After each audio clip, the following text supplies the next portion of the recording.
and welcome to today's segment of The Power of Money. I'm your host, Michelle Graves. For the last 40 years, I have been known as the Money Lady, both nationally, internationally, and in your local markets as well. We broadcast in New York City, as well as Philadelphia and other communities. If you're desirous of having the show to broadcast in your local community, please reach out to DATV in Dayton, Ohio. Ask for Melissa. She's a wonderful person. She's been my executive producer for many, many, many years, and we'll be happy to spread that news all over. You can also watch us on YouTube. We upload and have been uploading for well over 12 years now, and if you can believe that, all of the shows, there's about 330, I think, that are currently on YouTube for you to watch anywhere in the world. Absolutely. I do have communications from people all over the world who are interested in the information we provide. Consistent with my philosophy that information and education is power in these times, I'm continuing with part 2 of my interview with attorney at law and board certified elder law professional Ted Gudorf, who has been in the area of estate planning for, I'm going to say, 38 years. He's got gray hair to prove it, so it must be showing. But we are talking about a very confusing and misunderstood subject that he himself has worked with many, many clients, with over 5,000 people to date with his company. And why is he on? Because I ran out of time for the first one. And I'm not stupid. A person with his background is someone you need to be sitting down with your pen and paper and listening to. And then saying to yourself, is this me? Do I do this? And if the answer is yes, then calling. As simple as that. It's not complicated. You're going to lose money. This is not a do-it-yourself moment, DIY. Not at all. As I said earlier, this is a country of laws and lawyers. This is a country that is a democracy, and it is governed by the founding fathers who framed it in the form of a constitution. Okay? People don't willy-nilly do anything.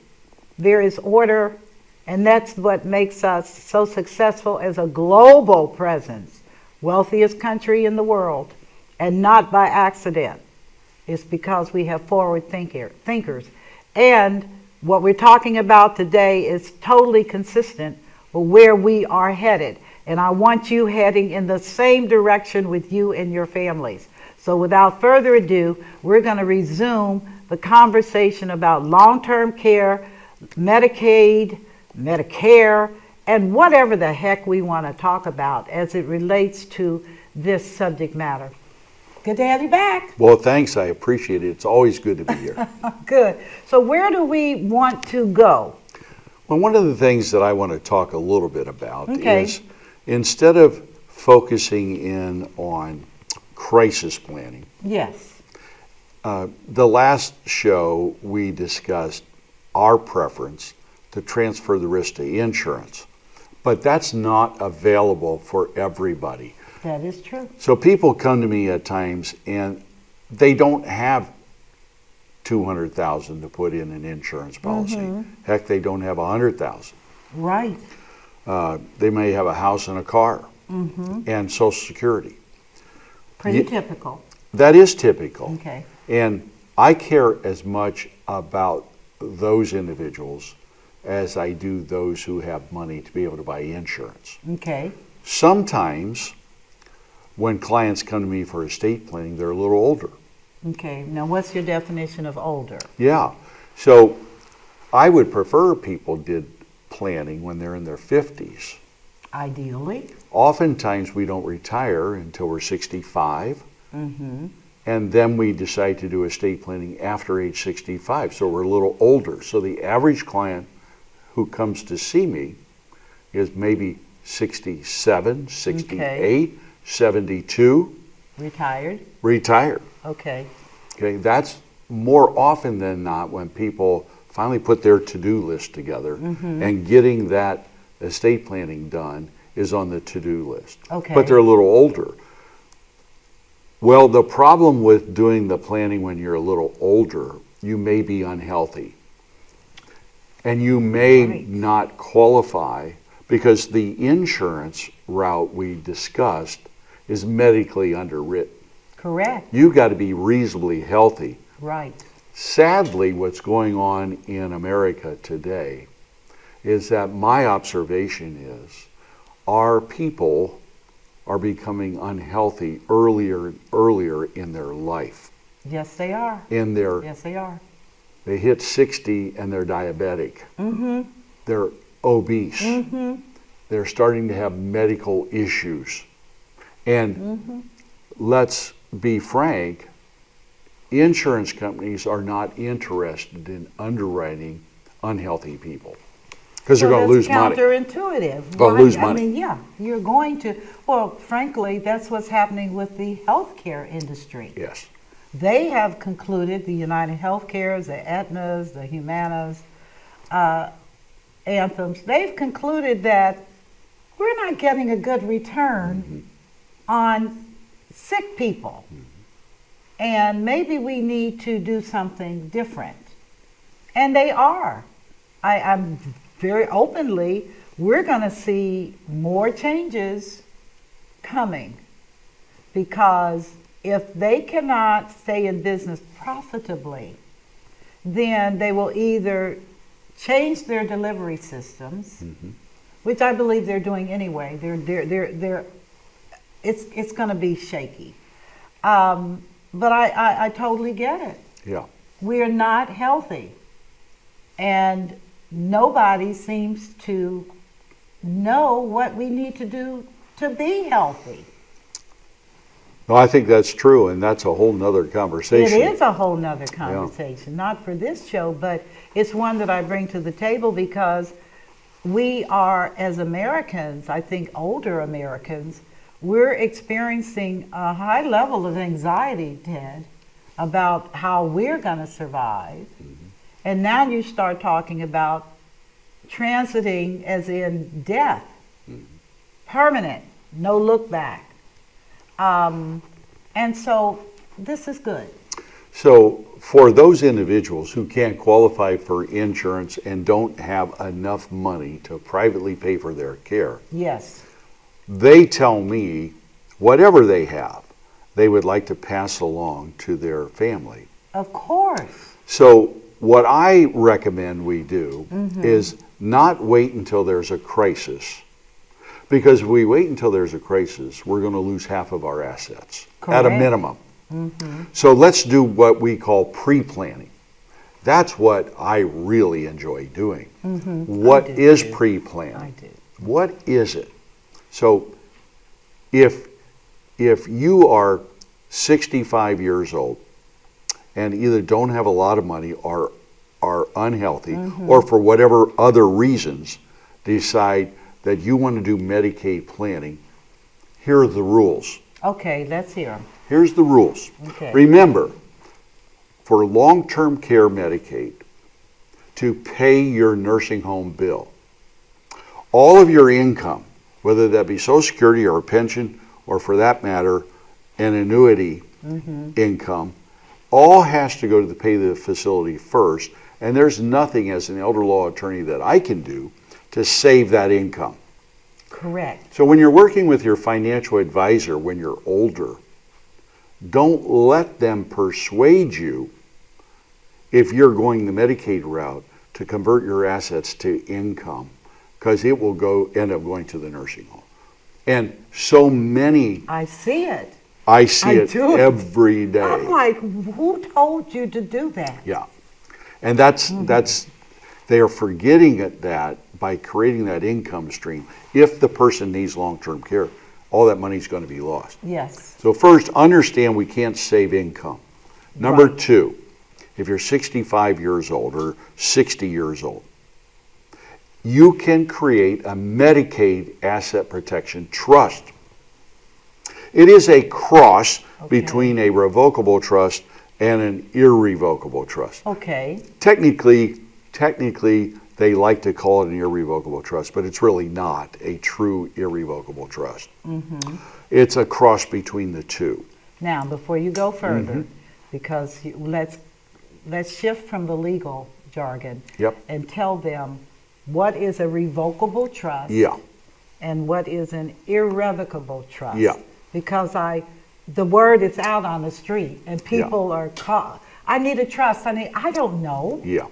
So can you give more light on that? I can. Okay. So in general, what we want to think about first is think about a trust being nothing more than a bucket that holds what you own. And when you create this bucket, your lawyer helps you take what you own and puts it in the bucket.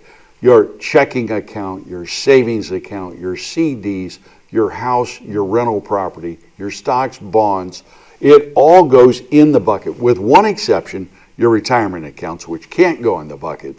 Whole nother story.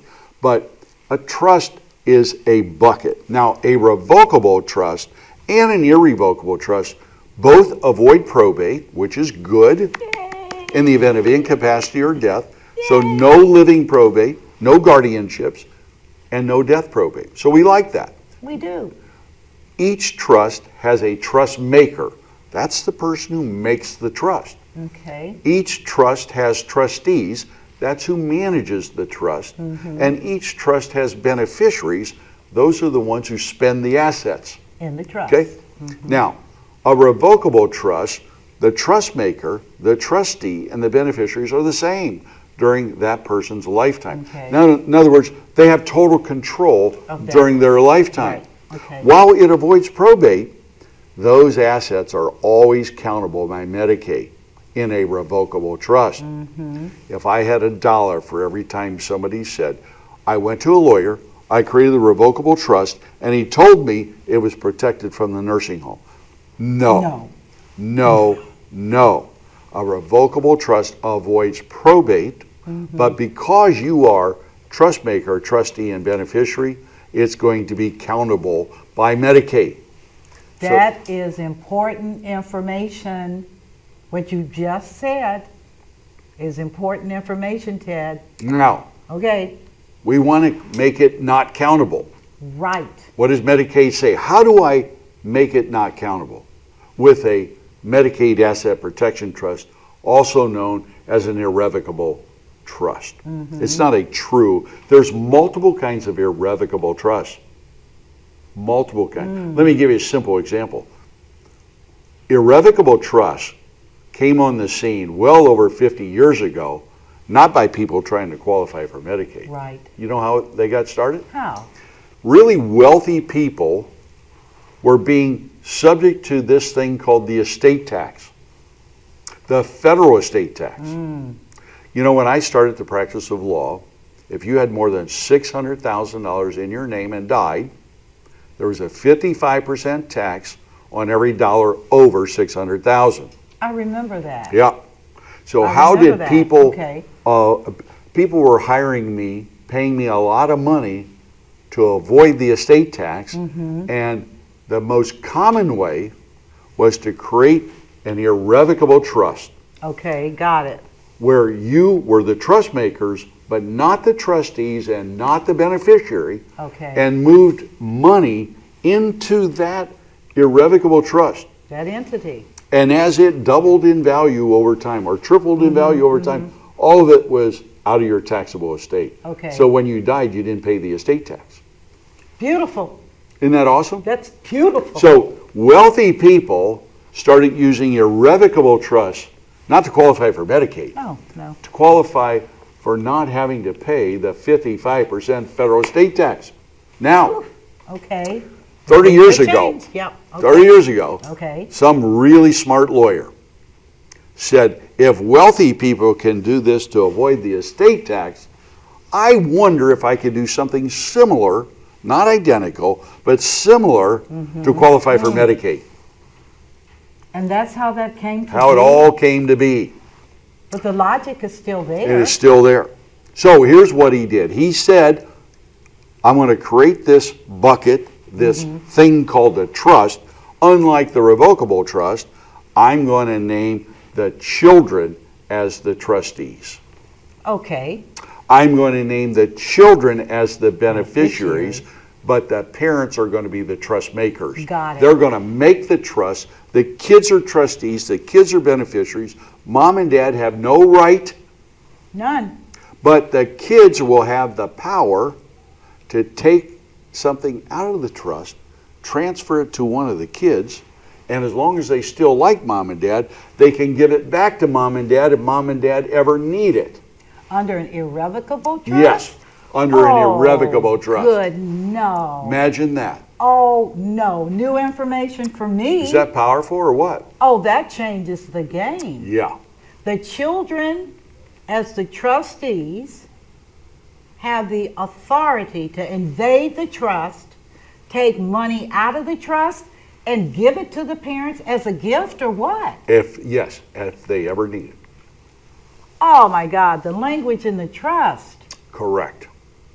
Hoo-wee. So, clients come to me and say, I can't do the insurance piece. Right. Because I'm not healthy or I don't have enough money. Right. I want to protect my house and my $100,000. Right. Okay, I'm going to create this bucket, this Medicaid asset protection trust. A little bit different than the estate tax trust. I'm going to transfer the house and the $100,000 into this trust. Now, Medicaid says by law, if you leave it there for 5 years, we will not count it towards that $2,000 limit. But it's 5 years. Okay. It has to sit there for a total of 5 years. Meaning the children, now can the children still be named as trustees Yes. in that Medicaid product? And they are. Oh my God. Now, you're not limited to children. Let me be clear about that. Sure. It can be your lawyer, it can be your CPA, it can be your banker, it can be your brother or your sister, but 90% of my clients It's their family. name their family. Okay. Okay. Now, here's what's interesting. Okay. A lot of people think, particularly my CPA friends, think that when I create a Medicaid asset protection trust, it has bad tax ramifications. Right. That was my second question. What are the tax consequences? And you know what? What? There are none. Ted. There are none. No. Yeah. So the way I describe it to my clients is, mom and dad, you retain the privilege of continuing to pay the income tax on all the income off the assets. Off of the assets within. Mom and dad keep paying those Okay, taxes. okay. Number one.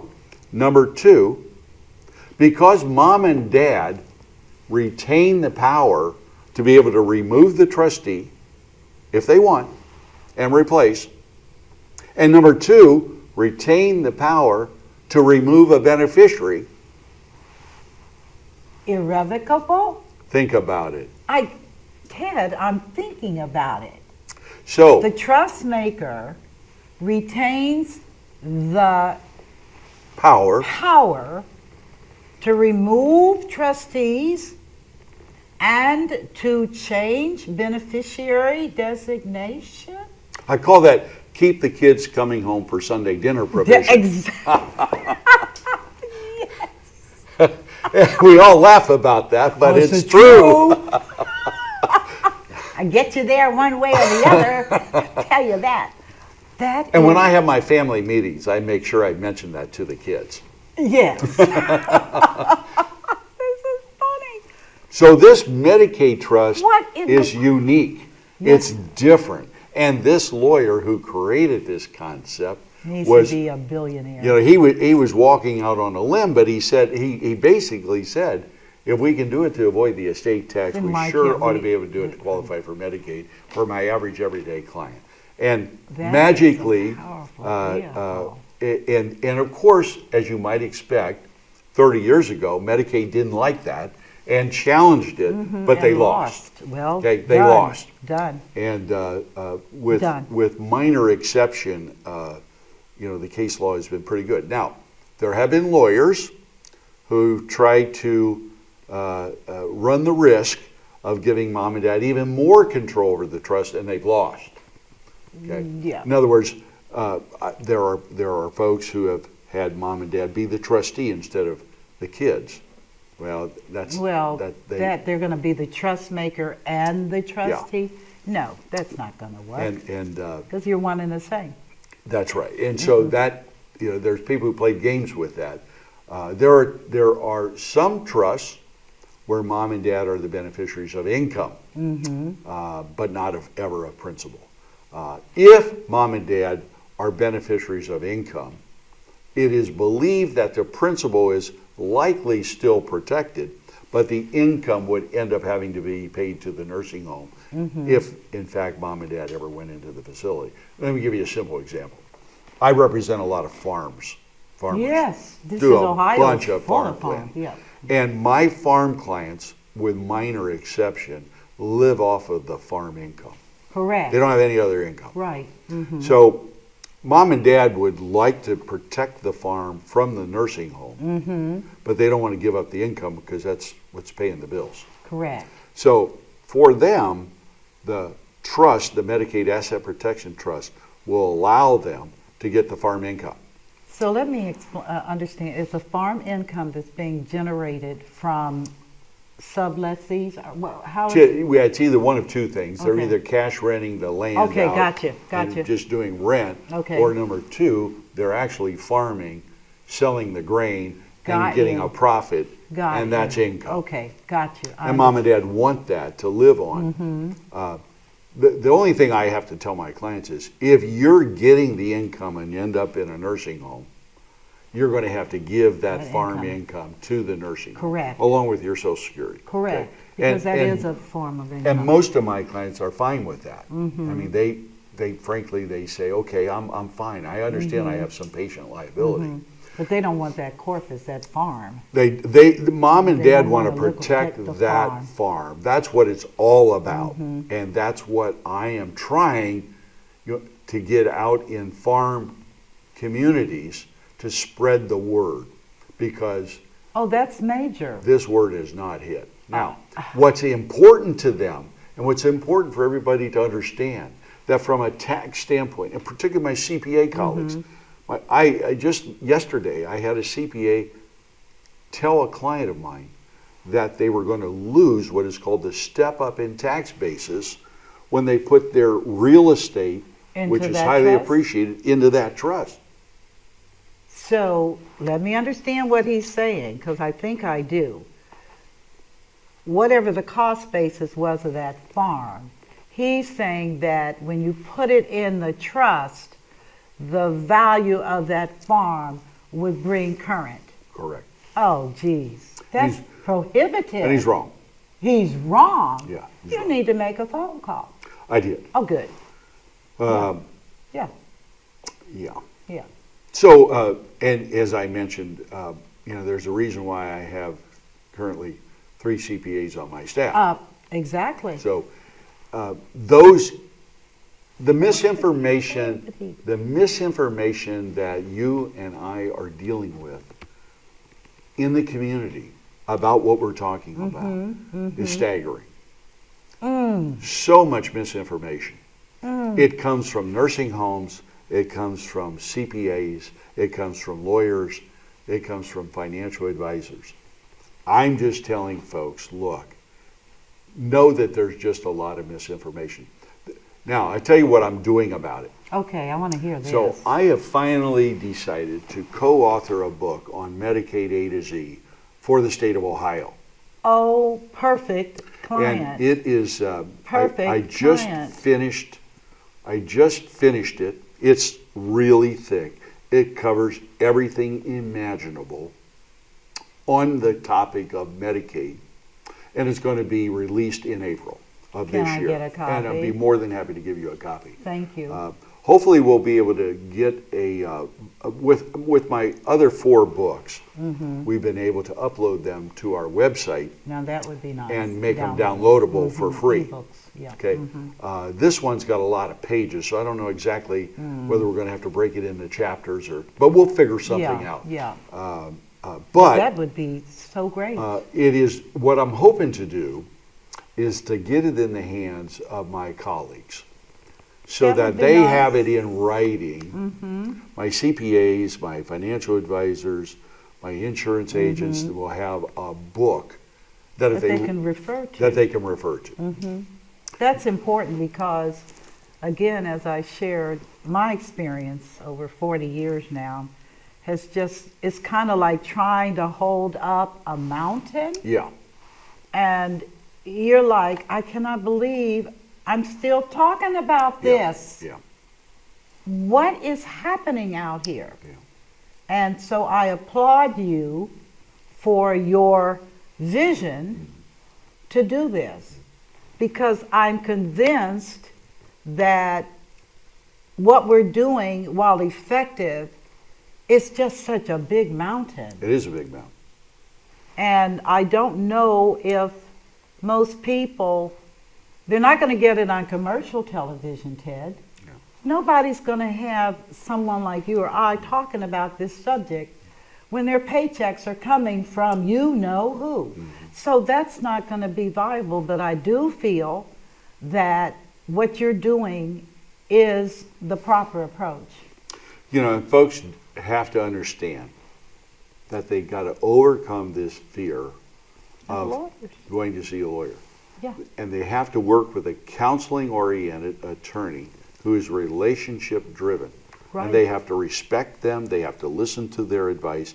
They have to be willing to pay money Of course. for that advice, knowing that that lawyer has ethical standards, They has wouldn't be malpractice board insurance. Wouldn't be board certified. Going to have ethical standards, going to Yeah, have malpractice malpractice, insurance. yes. In case it, Blows out. knock on wood, you know, Yeah.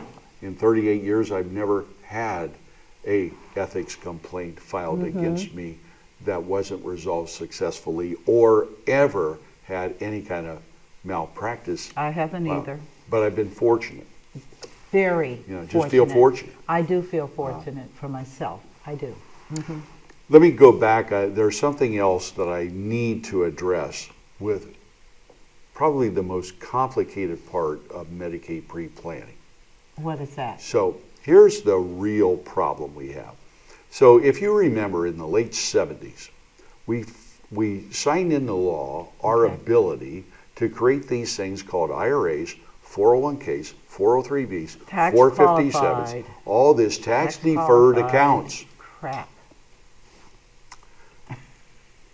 And we all have them. Yes. And some of my clients have a lot of money in them. Yes. Most of us have a pretty significant amount. And we liked it. We were mostly pretty good stewards because we realized if we put as much as we could in it, Yes. we didn't have to pay tax. But For the time Grim being. Reaper, the Grim Reaper. Yeah. Yeah. I get that query often from seniors, which is my advisor has done a masterful job of accumulating all this money in my SEP or my tax. And now I said, yeah, that's the accumulation phase. Yeah. Now, since you never pay taxes, do you really think you're not? And people are deeply offended that they have to pay taxes. So what do you do? Well, think about this. So, Okay, I want to hear this. so when a client comes to me to do Medicaid pre-planning, and I Okay. create this Medicaid Asset Protection Trust, and I put their house and their Okay. checking and CDs in that trust for more than 5 years, the problem I have is that I've got this thing called an IRA or a 401k, You and I cannot do that. cannot put it into the trust You cannot. without the client paying the tax. And that, And guess what? what? I've never had a client willing to cash out an IRA and move it into the Medicaid trust. Not willing to do it, Even though even though it will go to the nursing home. it will go to the nursing home. And it will have to be spent down to $2,000 before Medicaid will kick in. Kick in. The house, the money in the trust will all be protected. So what do I start off the conversation Oh, my with my God. clients and I say this. First of all, when I'm dealing with somebody 65, 68 years old, Okay. many times they are in a lower tax bracket than their children. Hopefully. And I say to them, okay, if you're in a lower tax bracket and your kids are in a higher tax bracket, who would you rather pay the tax? Your kids. No. You. You. Excuse me. Your children are higher. You would want to pay the tax. People say, I never thought of that. Why hasn't my financial advisor told me that? Because they don't know. Well, maybe it's other reasons. I can't imagine. Maybe I'm just Pollyanna. Why wouldn't you pay the tax when it's going to be in your best interest? Right. That's just simple. So sometimes my clients have kids in a higher tax bracket. Yeah. Most times. And if they say no, then I'll say something like, well, let me ask you this. Do you understand that here in 2025, we have the lowest tax rates we've had in history? Right. Do you think tax rates are going to go up or go down? Definitely. 100% of my clients, without exception for the last 5 years, have answered that question, that they believe tax rates are going to go up. They have to. So if tax rates are Can't pay our going to bills. go up in the future, do you want to pay taxes at today's rate or at the rates higher tomorrow? And of course, everybody says today. Right. So we're starting to get somewhere now. Okay. The kids are in a higher bracket, or our brackets are going to be higher in the future. So now maybe, just maybe, I will start taking money out of that IRA And paying taxes. And moving it over to the trust and protecting it On an after 5 years. Yeah. On an after-tax basis. Right. And maybe if I'm 65, I draw down the IRA over 5 years. Okay. Which means that the last payment won't be fully protected from Medicaid until I'm 75. Okay. Under the 5-year rule. So clients say, whoa, maybe I ought to do this over 3 years. No. Okay. Yeah, I got it. Got it? So, Got it. And then they'll say, well, you know, I'm pretty healthy. I'll risk the 5 years. Or we'll say, I'm not doing so well. I think I need to be a little more aggressive. But most of the time, when clients come to me and they do this Medicaid trust, Okay. the first year they're putting the house, the money, the life insurance, Cash the value. brokerage, all in that trust, and then IRA sits out here. And I tell them, I said, look, here are your options. Worst case scenario, you come back and see me for your review in a year, and we're going to work on that IRA piece. Let me just be open with you, because I was involved, I'm telling my age now, but this whole issue of why IRAs even evolved, because of the debacle with the pensions. Yeah. They were broke, Yeah. mismanaged, Yeah. just broke.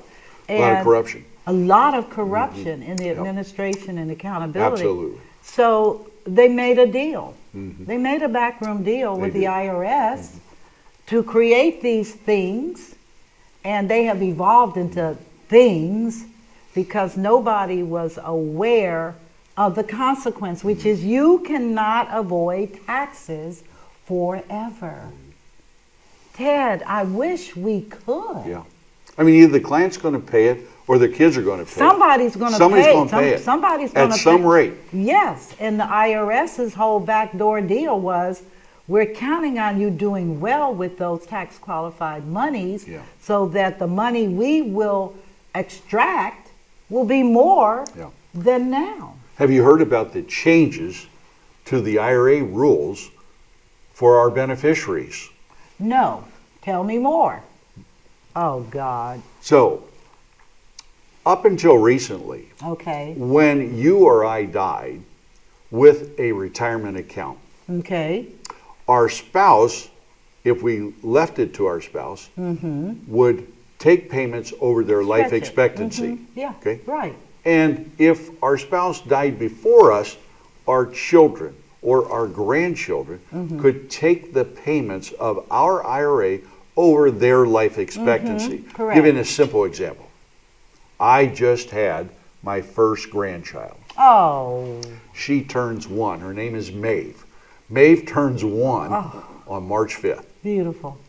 If I left my $100,000 IRA in the past to my 1-year-old grandchild, Okay. and I died, she would have 80 years, her life expectancy. She could keep that 100,000 invested, take out a minimum distribution each year for 80 years. And if she got a 7% return on average, she would get $8 million. That's beautiful. Okay. You want that. Now Congress decided to end that. So if it goes to an adult child, Congress says they have to take it all out over 10 years.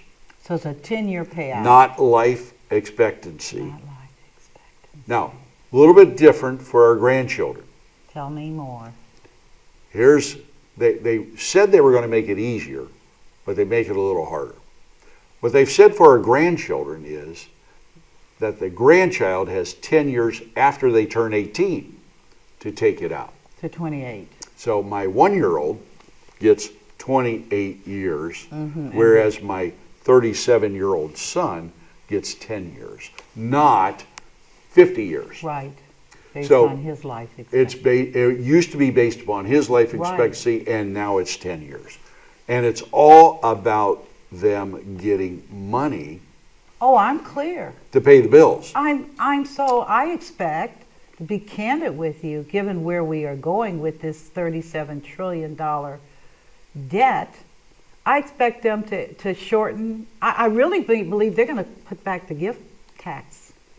I believe that's not going to work. You've got to invade the coffin. You've got to invade the coffin. It's going to be people cannot protest, right? It's good. I don't think any of us at this point in time, in February of 2025, can predict where this is all headed. I have no idea. I have no idea, Ted. They're saying Jeez.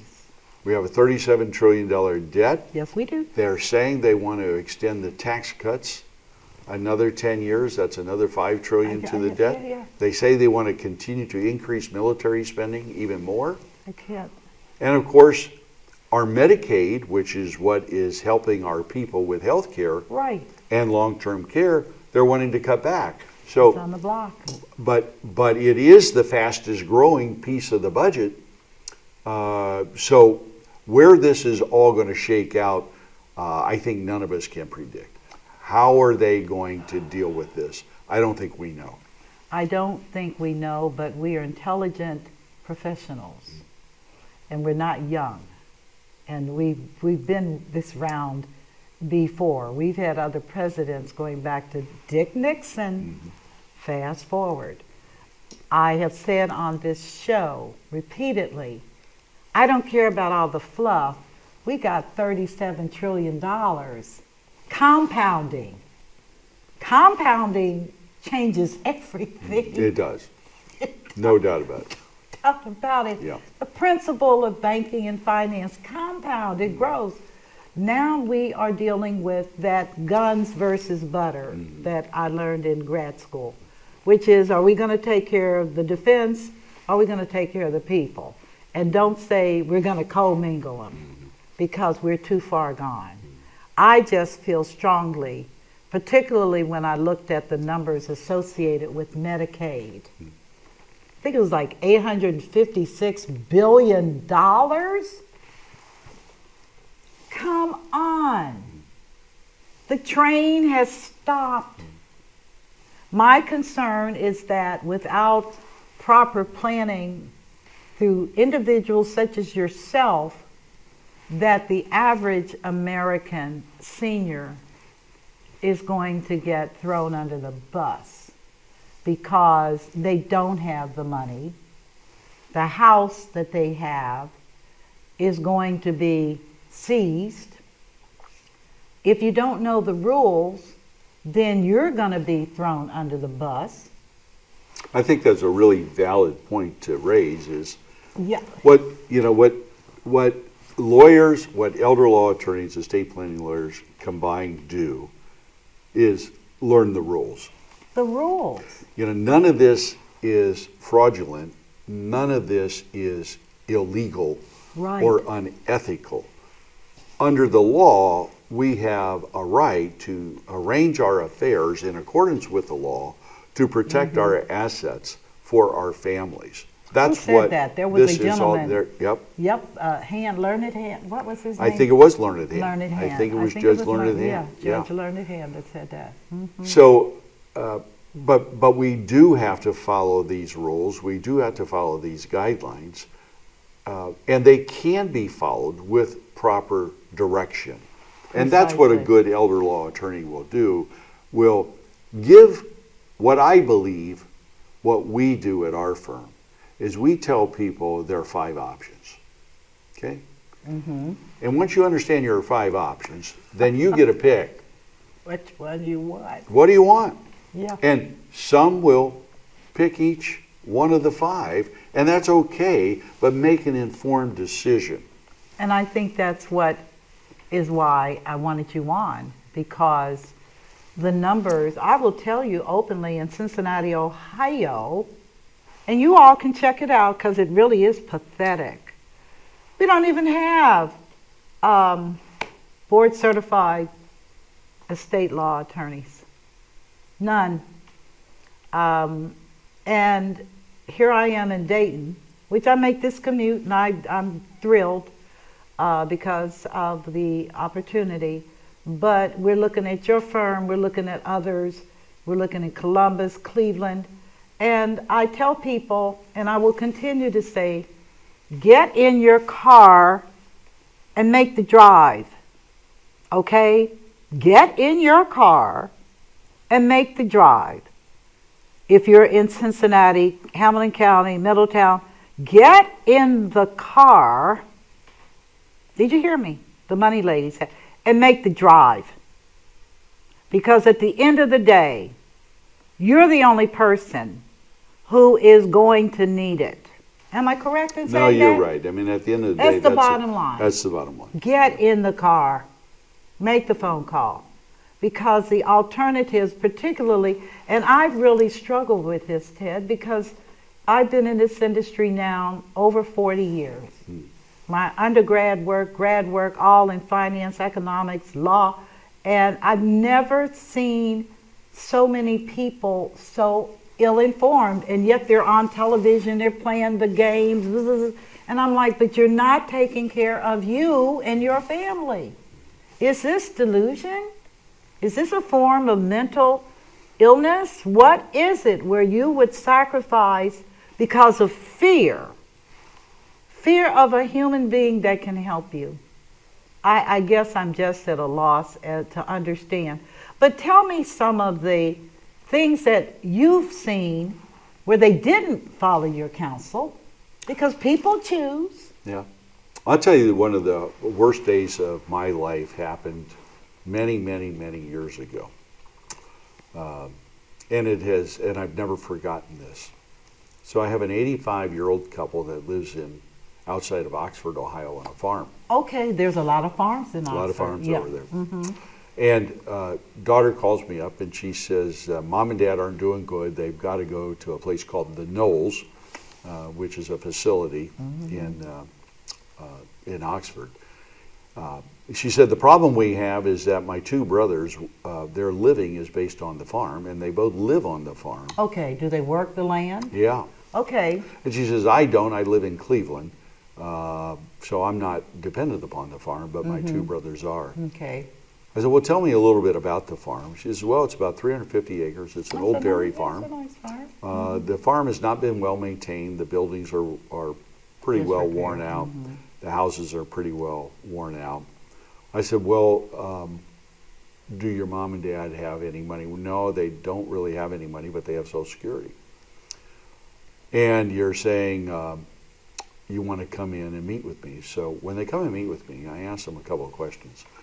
One of which was, how long do you think Mom and Dad are likely to live? And they said, well, honestly, we think probably no more than 6 months to a year. But both? But yeah, Okay. but who knows? That's true. Okay. I said, well, what do you think the value of the farm is? Well, we think a 350-acre farm over there is about $2.5 to $3 million. Mm-hmm. I said, well, here's what I would recommend we do. I would recommend, the other thing they said before I get there, they said, Mom and Dad did go to a general practice lawyer who did create a limited liability company for them Okay. and transferred the farm into the limited liability company. I said, okay, I get it. Did you bring the books with you for the limited liability company? And of course, they did. Okay. And I said, well, do you know who the owner of the limited liability company is? Is it the kids? That is, it's been 5 years and the farm got moved over to the kids, so now the farm's not countable. Or do Mom and Dad still own the limited liability company? And she says, I don't know. I said, well, let's look at And let's the look book. at the LLC. So we look at the LLC Okay. and guess who owns the farm? No. So Mom and Dad went to a general practice lawyer thinking they were going there to save the farm by putting it in a limited liability company. But the lawyer still the didn't know owners. any better. He kept Mom and Dad as the owner, and the transfer to the kids was never made. All right. So what? So we got no money. Mom and Yeah, Dad got to zero. go next week to the nursing home. Okay. Okay, we're in crisis. Okay. And we have a farm that the two sons are living on. And I said, well, look, just to be now. real blunt with you, I know of no other option other than selling the farm. Correct. Because remember, I can still save half of the proceeds Right. to give to the 3 kids. Right. The other But half before goes to the- I sell it, I want to have it appraised. Right. Well, we don't think we should spend $2,000 to have it appraised. I said, I won't do your Medicaid plan until I appraise the farm. The So established value. I know what it's going to sell for, probably. Right.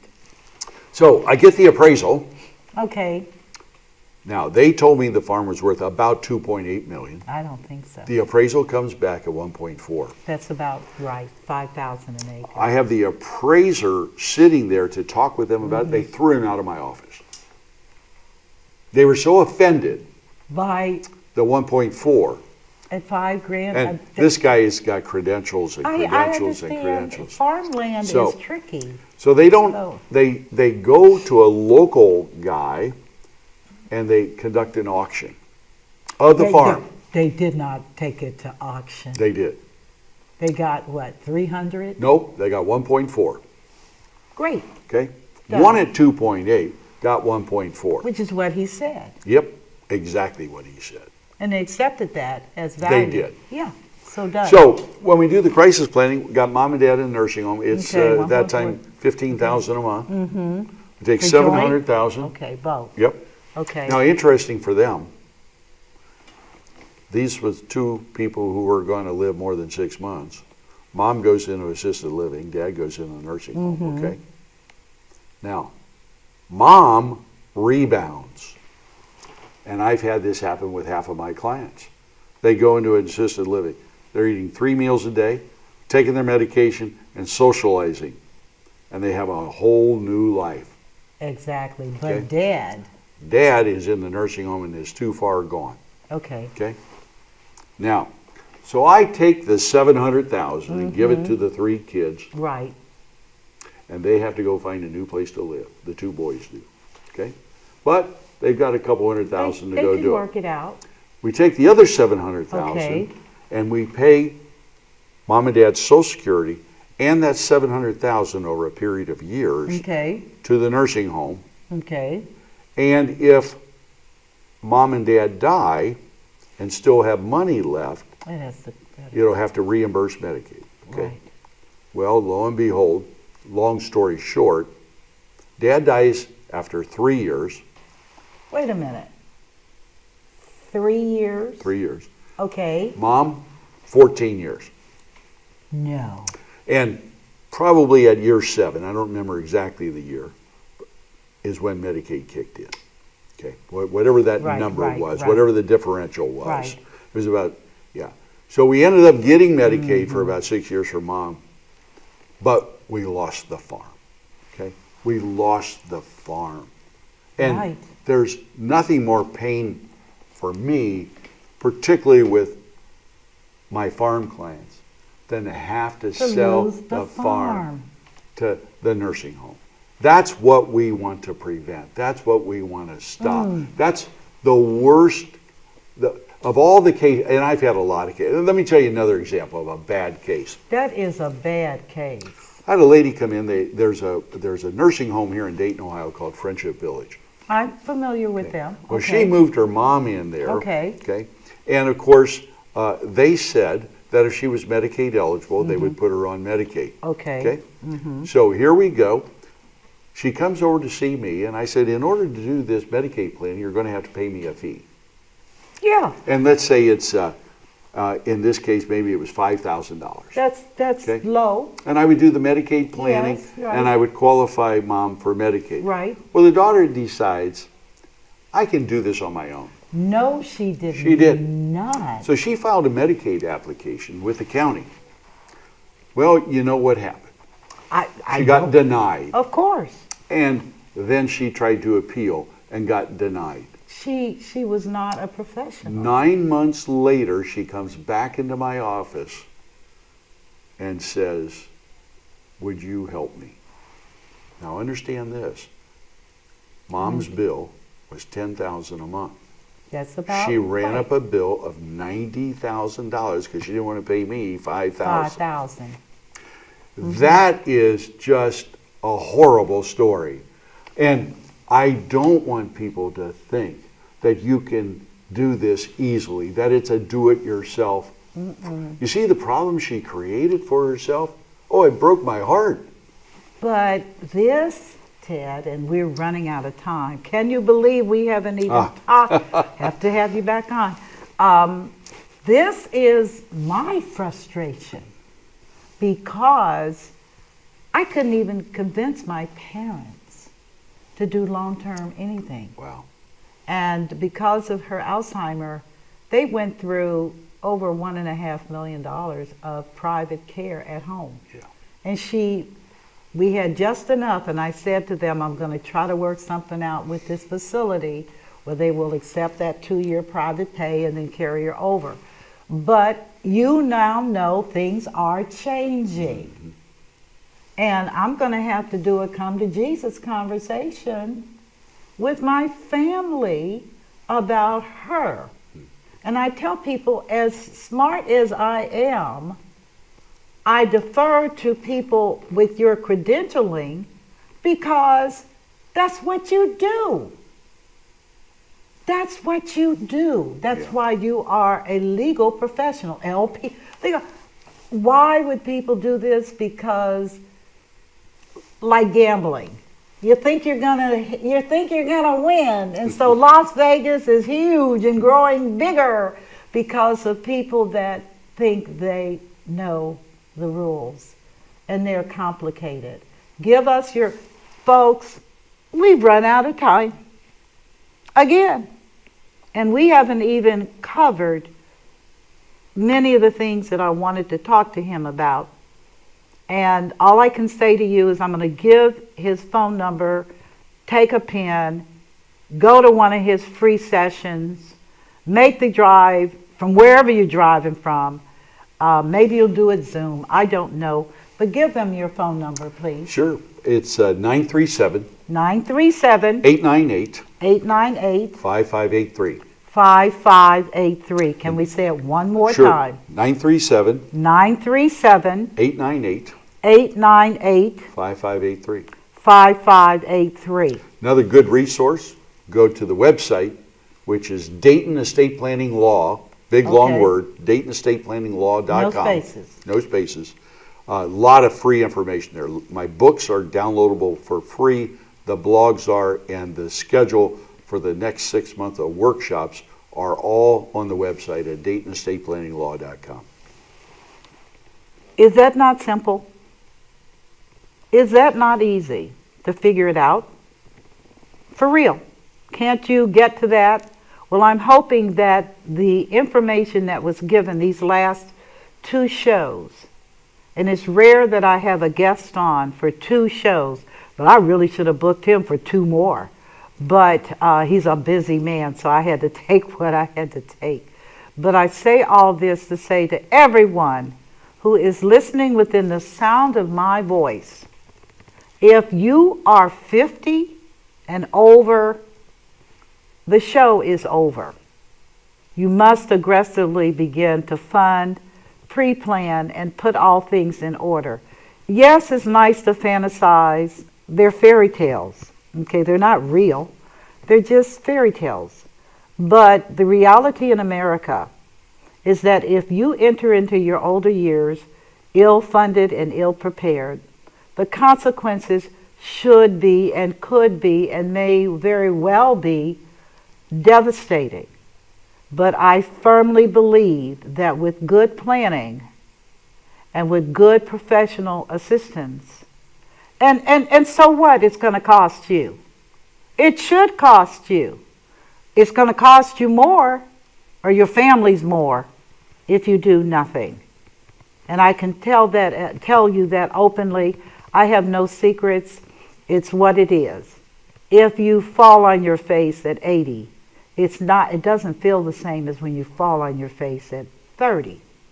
Things do not get better as you get older, but you do become much more sensitive, called wisdom, and recognize that if I don't get my act together, I will die with nothing, period. So make those steps, and like I said earlier, if you're in Southern Ohio, drive to the seminars. Learn for yourself. And if I can be of assistance, you certainly know where I am and how to reach me. So we're going to conclude today's show with, again, God bless all of you. These are tough times, but the blessing is that we have family, we have continuity, and if you choose, you have a retinue of professionals that can help you. I'm Michelle Graves, known as the Money Lady for 40 years. Whew. And I thank all of you for listening in today. You take care, and bye-bye.